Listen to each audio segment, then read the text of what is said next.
Okay, I'm going to do a little video here. A friend of mine asked me to talk a little bit about left-hand technique, and I'm no genius at it here, but I do some things that are a little bit, I don't know, unorthodox. I don't have any great explanation for it. I just do different things. I use finger control quite a bit, but you can't get as high a volume out of finger control as you can with wrists and arms. So there's a little bit of everything mixed in.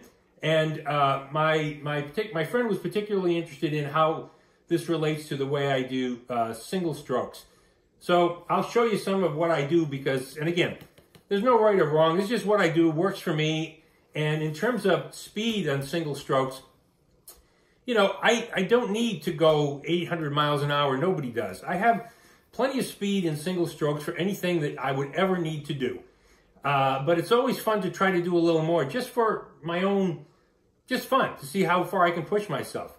And there are people who know these techniques better than I do. And one of these days I'll ring them up on the phone and talk to them about it. But in the meantime, here's what I do in different ways. And maybe it helps.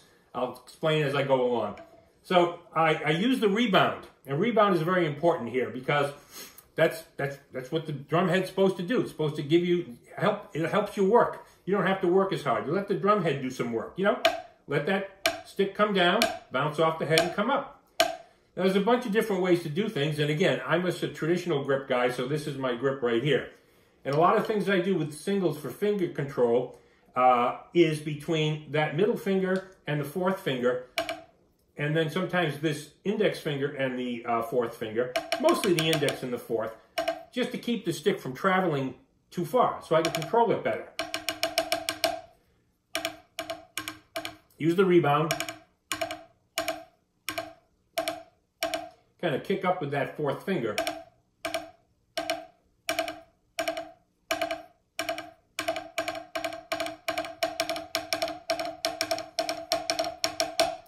Now, you can also do singles a number of different ways.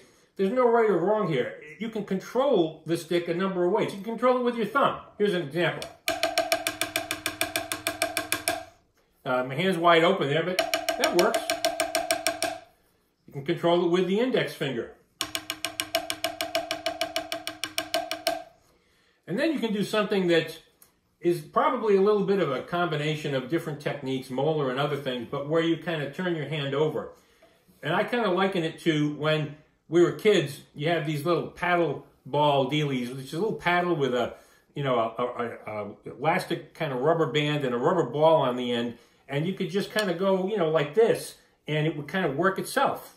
And you can do that same thing here. So, you know, you do it this way, or turn the hand over, and using that third finger, you let it control the bounce. So now you can go this way, this way, this way. So, you know?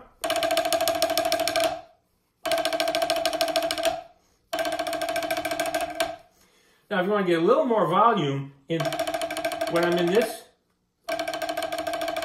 if I need to get a little more volume, I'll pinch the stick between the third and the fourth finger and use a little more of my arm in a little bit of a circular motion. So if it's lower volume and it's, then I'll kind of squeeze it a little bit and use more of my wrist and move my arm so that you don't stiffen up. So that's kind of the deal. It's not a big high-tech description or anything like that, but that's just what I do. Again, thumb, index finger,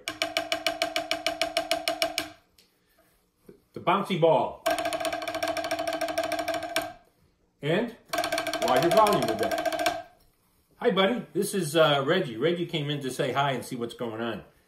So, you want to watch, Reg? Okay.